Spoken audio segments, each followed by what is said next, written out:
Hello and welcome back to Let's Play Goof Trope. Now we're gonna go ahead and read this. Ha! They take royalty, PG. PJ. I kinda like being a pirate king. Shh, Dad, they'll hear. Servants, more food. Being stuck in a whale sure makes you hungry. Ha! Those are probably the worst impressions of those two characters that you've ever heard if you've ever actually watched the show. And it's been a while since I've watched the show, so I don't even remember much about it, so I couldn't even tell you if the music in the game is based anything on the show it's based on. Alright, so I actually played this stage earlier to make sure I could actually solve all the puzzles just right, because there's a few puzzles that are completely optional that are pretty difficult to solve. But excuse me, I actually managed to figure them out, which is nice. However, because those areas are split off from other areas, I'm going to go ahead and show you both areas as we progress. No. Excuse me. Anyway, so, yeah, lately I've been playing, trying to... Excuse me, sorry, it's a little, obviously it's a little early for me to go ahead and jump right into gaming updates or whatever, but, you know, I'm not going to have a whole lot to talk about except, you know, games. Because I haven't, excuse me, I haven't been going and watching a lot of movies recently. Unfortunately. Oh, by the way, this is not one of those puzzles, but it did take me a little bit the first time when playing this game as a kid to figure out how you're supposed to solve it. Anyways, yeah, so there's going to be a lot of bomb block related puzzles in this stage, and even more later on. So,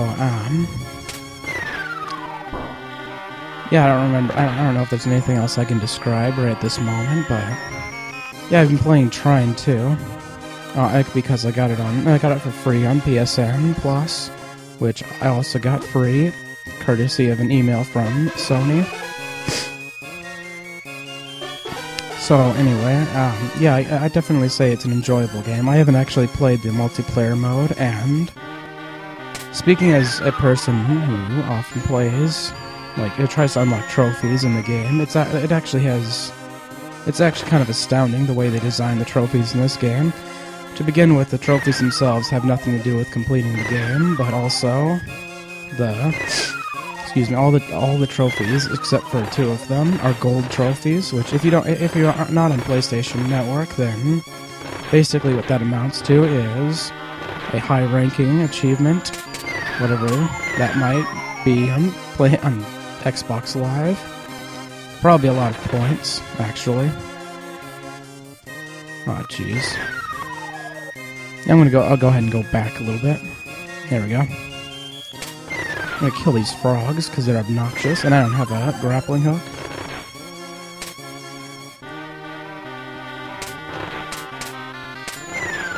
Yeah, those enemies can catch the barrels. It's obnoxious, to say the least. Excuse me. Anyway, so yeah, excuse me. All the trophies for Trine 2 are essentially, I guess you could call them shenanigan trophies, because none of them have anything to do with beating the game. In fact, I think there's maybe 1 or 2 trophies that you could actually get without even realizing that they're trophies. There's no reward for killing these enemies, I just want to do it because they're obnoxious. Oh, come on. Oh, come on. Alright, fine, I'll just walk to the end. Jerks. Alright, now this is one of those puzzles I told you about that I didn't know how to solve before. And anyway, a second left to How does this go again? Oh yeah, I remember. Alright, we have to do this quickly. Kind of.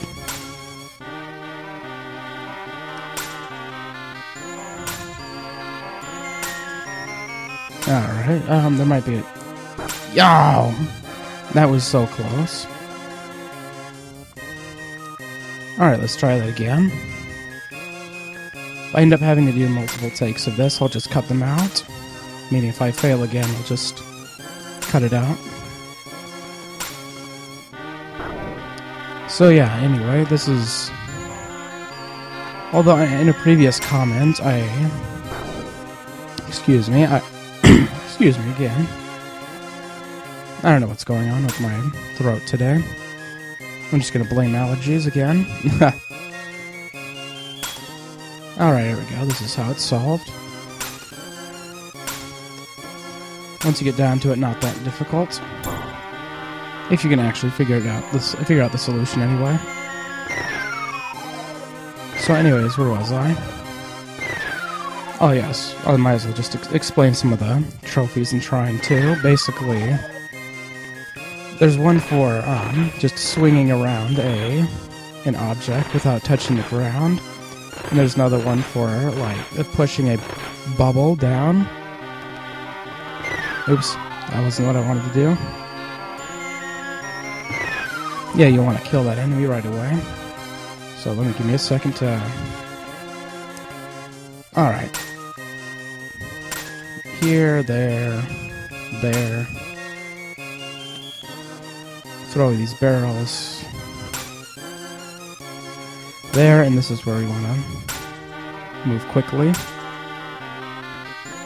Yeah, I remember these puzzles being difficult, but it took me a while to solve them first time around. And you're not allowed, you're not required to solve them either. You're just, it's just a lot harder to go this way. And it's probably, I have no way of confirming this, but it's probably a quicker path too. But I don't know. I'd have to time it, and I don't feel like doing that. But alright, so I'm gonna go ahead and kill these enemies. Because this time around, you can actually kill them all without having to... Although this time, going through the minecart is not optional, obviously. All the gaps over there. Oh, this is one of those things over here that... You're actually... Excuse me. Oh, jeez. Yeah, I really don't like this room very much, because... Get out of my way. Alright. Come on. This way. If I could just... Oh, come on. Fine, be that way. I'll just walk right through the obstacles. Man, I don't even care at this point. Because that's annoying. Anyway, this is a puzzle in the dark, which I remember being quite obnoxious, but it's actually pretty easy to solve. I guess to make up for the fact that it's in the dark. Oh. Did I screw this one up again? Or, no, I didn't. Okay. Alright, just need to... This way, and... There we go. And one more block. Which just goes this way, then that way. And this way. Alright, this will... Ah! I hate you. How did I not hit him? Freaking... Got you that time, you jerk. Well, how is this gonna play out? Alright, come here. Come here this way. Now I wish I brought the bell with me. There we go. Now, this puzzle right over here, excuse me, right over here, is one that actually took me a while to solve when I was younger. I mean, for the longest time, like, let me show you how I used to solve it when I was a kid. I usually make this easier on myself by having the second player help kick the block, but basically you can go ahead and get that up here, and then get the other block just right up there. But it is possible to do that to solve this puzzle. Possible to solve this puzzle without doing that, which you can just do. Oh, what? Was that a bug? That's not supposed to happen. Well, well, well. So yeah, yeah, not much I can say about that. Not much I can say about that. Although, as promised, I'm gonna go ahead and show you those other rooms, so I'm gonna just skip ahead to that. Alright, now we're back. I just went backwards a little bit just for the sake of, I don't know, just so I can get back to the room without making it look awkward. I don't know. So basically, in contrast, the puzzles that are in this area are insultingly easy, whereas the other ones are pretty difficult. I guess so they can actually take it easier on the kids, but being Capcom, it's kind of weird that they would do that. Then again, this is the Super Nintendo age, so what do I know? No. Alright, as you can see, there's a bell over here, which you're supposed to use to lure the pirates over here, so you can hit them with the blocks. Oh wow, did you see? That was weird. I hit all of them in one little spot like that. Anyway, you'll notice that I actually got most of my lives back from after all that, which is kind of funny because, excuse me, it's actually because of the items that appear underneath the, like, barrels and stuff are random, so you could actually go to a room full of barrels and keep entering and leaving it over and over again just so you can refill your lives. Which, that, in addition to, what's it called? Excuse me, one of those shovel rooms, as I like to call them, anyway. Oh, jeez.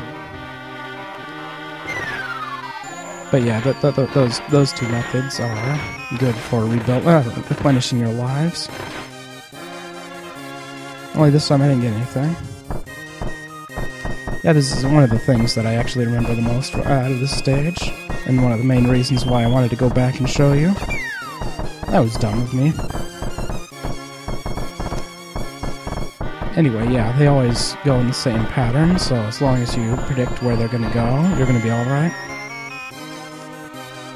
Now this room is a lot more fun to play if you have a second player, because you can have just one player go to the end and then be ready for you.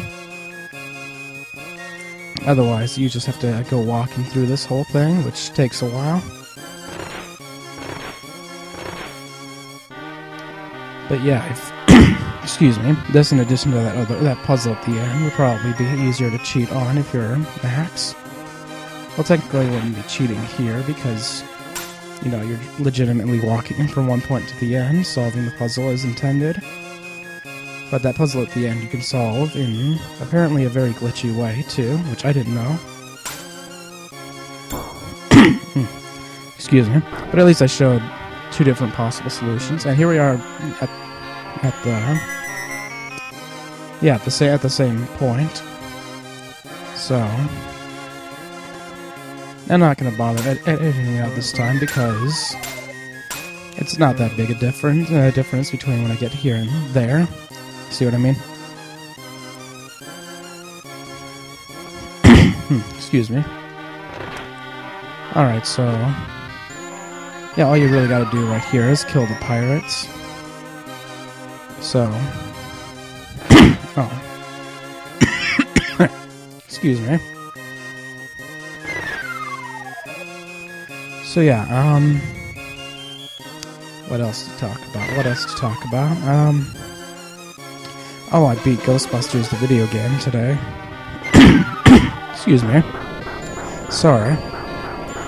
Clearing my throat. I'm gonna go ahead and lift these barrels, but yeah. I would definitely recommend at least playing through Ghostbusters the video game if you're a fan of Ghostbusters, if you haven't done so already.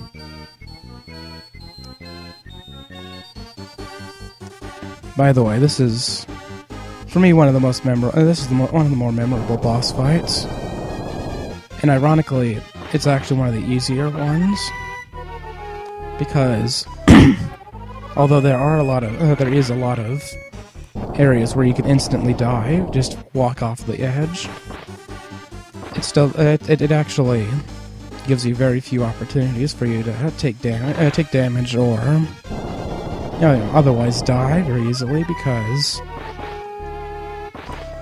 I don't know, the game it doesn't really take any cheap routes or anything.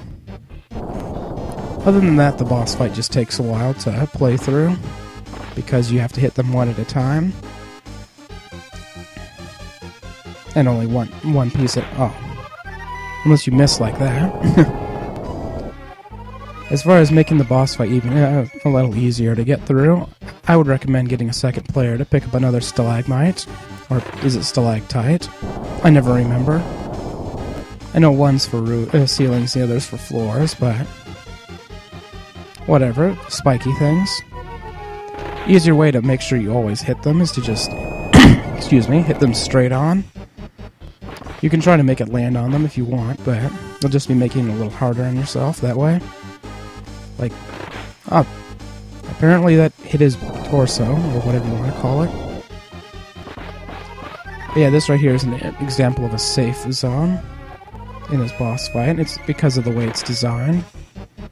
I think in other games they would just remove that, like as soon as you enter this room that falls down behind you. So you have to always be in danger of the boss running into you. Like, I think there's some Sonic bosses that do that sort of thing. I think the final boss of Sonic 1 does that. And if you've played that game all the way to the end, then you know exactly what I'm talking about. Which is to say there's no real safe spot because you're always in danger of getting squashed. By the way, you can tell that they're about to die when it looks like they're starting to cry. And they're gonna die in a couple more hits. Oh, there you go. Now green is dead, and we'll get pink in a moment. Or red, if you want to call it that. I mean, its face is pink, and the rest of its body is a lightish red. Lightish red? After I just been talking about how easy it is to not get hit, and then I get hit. Oh, and I killed the boss, too. Alright, that's cool. Anyway, that concludes this episode of Let's Play Goof Troop. We showed you the whole stage, and yeah, hopefully you enjoyed. Thank you for watching. Hopefully you enjoyed this episode, and hopefully I'll see you in the next episode. Bye.